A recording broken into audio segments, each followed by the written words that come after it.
नमस्कार दोस्तों, मैं हूं डॉक्टर अनुपम और मैं हूं एक न्यूट्रिशन और डाइट एक्सपर्ट। और आज हम बात करने वाले हैं ओबेसिटी यानी कि मोटापे के बारे में।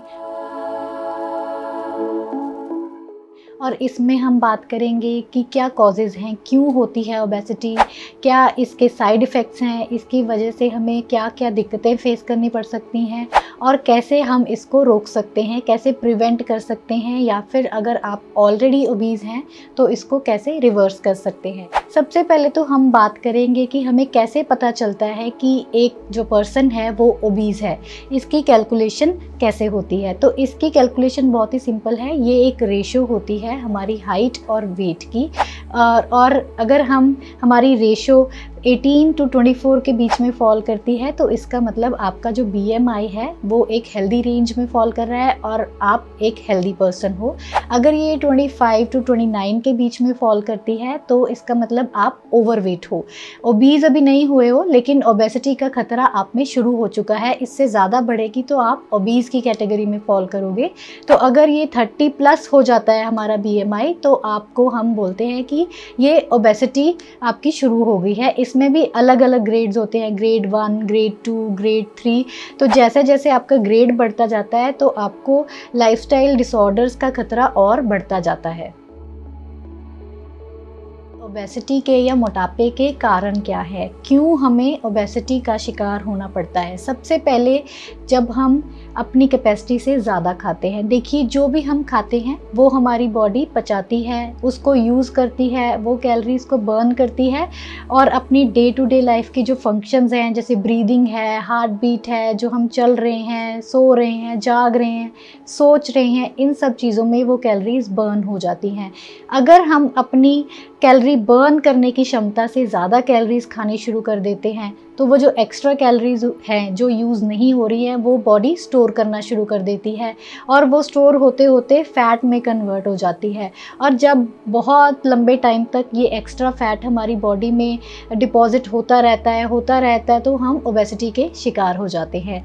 दूसरा रीज़न ये है कि when we move to little, हम खाना तो पूरा खा रहे हैं लेकिन हमारी मूवमेंट नहीं है, हमारा सेडेंटरी लाइफस्टाइल है, आप 9 to 5 जॉब में हैं या इवन आप हाउसवाइफ भी हैं, आपने काम करने के लिए घर पे हाउस हेल्प रखी हुई है, आप खुद से कोई भी कैलोरीज बर्न करने वाला काम नहीं कर रहे हैं, कोई एक्सरसाइज नहीं कर रहे हैं, योगा नहीं कर रहे हैं, मतलब कि किसी भी फॉर्म में कैलोरीज बर्न नहीं हो रही हैं, फिजिकल एक्टिविटी नहीं हो रही है, तो वो जो हम कैलोरीज बचा रहे हैं वो बर्न नहीं हो रही हैं, या फिर ऑलरेडी बहुत ज़्यादा फैट हमारी बॉडी में जमा हो चुका है पहले से, वो बर्न नहीं हो रहा है, तो ये इसका रीज़न होता है।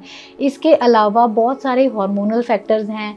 जब हमारा हार्मोनल इम्बैलेंस हो जाता है तो भी हमारी बॉडी कैलोरीज कम बर्न करना शुरू कर देती है, उनको फैट के रूप में डिपॉजिट करना शुरू कर देती है।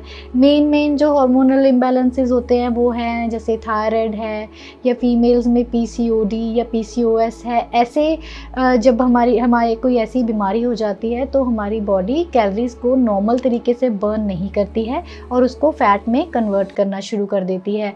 या फिर कुछ फैक्टर्स होते हैं जेनेटिक है, इसमें हमारा बहुत ज़्यादा योगदान नहीं है, हमारे परिवार में ओबेसिटी रन कर रही है, हमारे पेरेंट्स को, ग्रैंड पेरेंट्स को ओबेसिटी है तो वो हमें विरासत में मिलती है, लेकिन इसको भी हम प्रिवेंट कर सकते हैं कुछ अच्छी लाइफस्टाइल हैबिट्स और फिजिकल एक्टिविटी अपना के, कुछ हद तक इसको भी रोका जा सकता है। ये तो बात हो गई ओबेसिटी की, मोटापे की। लेकिन अब हम बात करेंगे इससे होने वाली समस्याओं की कि मोटापे के कारण हमें और क्या क्या समस्याएं या फिर क्या क्या बीमारियों से जूझना पड़ सकता है। सबसे पहले तो मोटापा खुद में ही एक कॉस्मेटिक डिसऑर्डर है। जो भी ओबीज़ लोग हैं उनमें देखा जाता है कि हमेशा आत्मविश्वास की कमी रहती है, वो दूसरों की तुलना में खुद को इन्फीरियर समझते हैं, घर से बाहर निकलने में झिझकते हैं या फिर अपनी वर्क प्लेस पे उतनी एफिशिएंटली काम नहीं कर पाते हैं क्योंकि वो एक कम आत्मविश्वास से ग्रसित होते हैं। तो कॉस्मेटिक डिसऑर्डर होने की वजह से हमारी डे टू डे लाइफ में, डे टू डे एक्टिविटीज़ में बहुत फ़र्क पड़ता है, जिससे कि एक इन्फीरियॉरिटी कॉम्प्लेक्स एक ओबीज़ पर्सन में आ जाता है। अब हम बात करेंगे कि हमारी सेहत पे या फिर हमारे डिफरेंट ऑर्गन्स पे इसका क्या साइड इफ़ेक्ट है।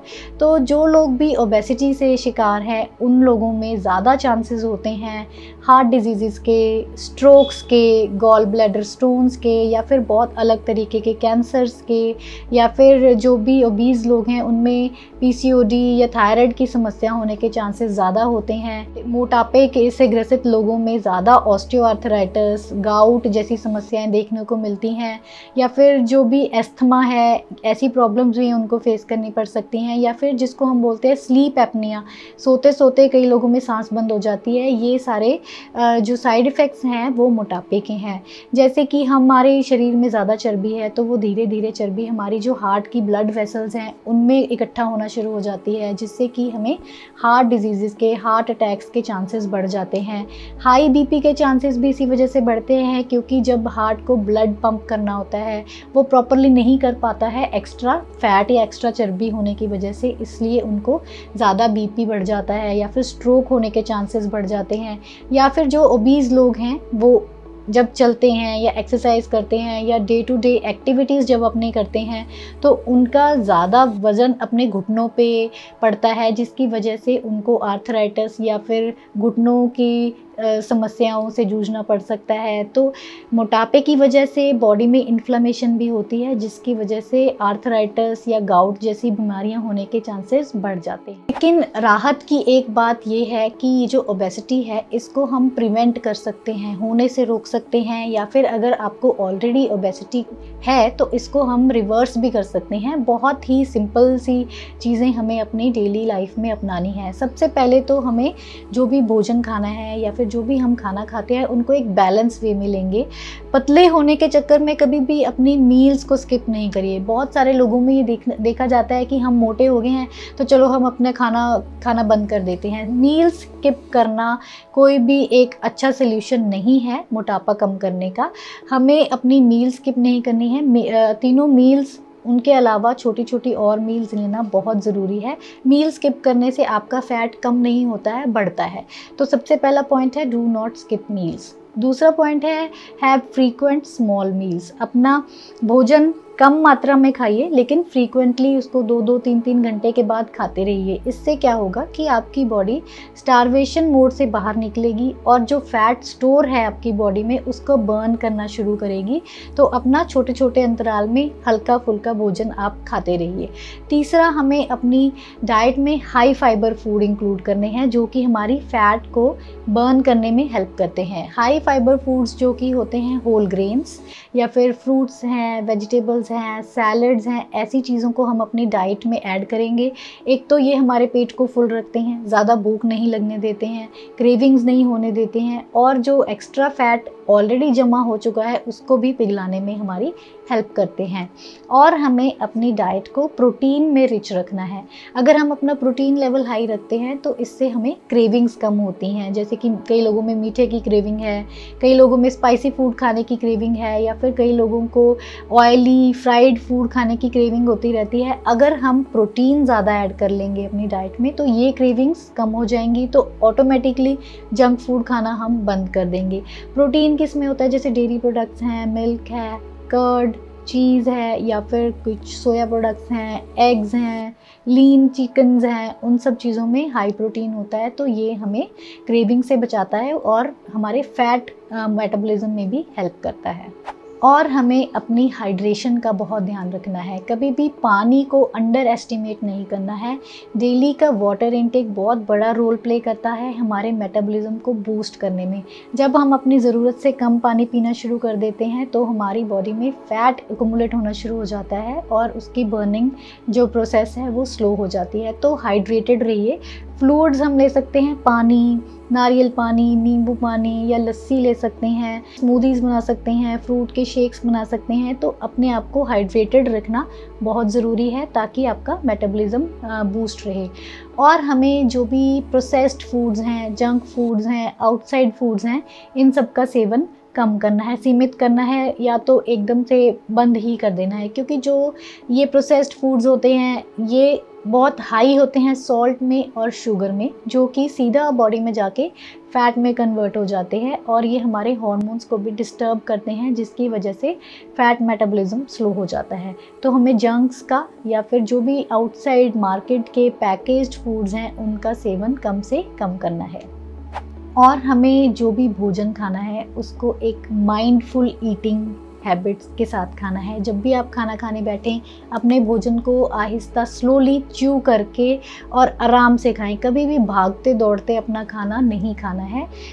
स्लोली च्यू करके खाने से क्या होता है कि कम खाने से ही हमारा पेट जल्दी भर जाता है। हम कम कैलोरीज खाएंगे तो हमारा फैट एक्यूमुलेट नहीं होगा। और हमें कोई ना कोई फिज़िकल एक्टिविटी को अपनी डेली लाइफ में ज़रूर ऐड करना है। चाहे आप योगा करते हैं, वॉक करते हैं, रनिंग, जॉगिंग या कार्डियो कर रहे हैं, एरोबिक्स कर रहे हैं, किसी भी फॉर्म में फ़िज़िकल एक्टिविटी ज़रूरी है। इससे आपके लंग्स भी हेल्दी रहेंगे, आपका ब्रेन भी हेल्दी रहेगा और आपका फ़ैट भी मूव होता रहेगा। जो एक्स्ट्रा फ़ैट एक्यूमुलेट हो चुका है वो भी बर्न करने में हेल्प करता है। तो हमें डेली 30 मिनट्स का physical activity at least 5 days a week ज़रूर इंक्लूड करना है। आपकी क्षमता के अनुसार आप जो भी टाइम निकाल सकते हैं, जितनी भी आपकी बॉडी की कैपेसिटी है वैसी एक्सरसाइज आप कर सकते हैं। और एक सबसे बड़ी बात, पतले होने के चक्कर में कभी भी अपने आप को डिप्राइव मत कीजिए, स्टार्व मत कीजिए। भूखे रहना कोई सल्यूशन नहीं है मोटापे का। तो आपको जो चीज़ें पसंद हैं उनका एक लिमिटेड टाइम फिक्स कर लीजिए कि वीक में मुझे ये चीज़ खानी है, उसकी क्वांटिटी फिक्स कर लीजिए कि इतनी सी चीज़ खानी है। तो इससे क्या होगा, आप में ऐसी फीलिंग भी नहीं आएगी कि मैं अपने फेवरेट फूड्स को अपनी ज़िंदगी से बाहर ही बिल्कुल निकाल रही हूँ या निकाल रहा हूँ। आप अपना फेवरेट फूड भी इंजॉय कर पाएंगे और एक्स्ट्रा ओवरडू भी नहीं करेंगे। और सबसे बड़ी बात, रियलिस्टिक रहिए। कभी भी ऐसे अनरियलिस्टिक गोल्स आप अपने बारे में सेट मत कीजिए जो कभी फुलफ़िल नहीं हो सकते हों। जैसे कि कुछ लोग सोचते हैं कि हमें तो साइज़ 0 बॉडी चाहिए।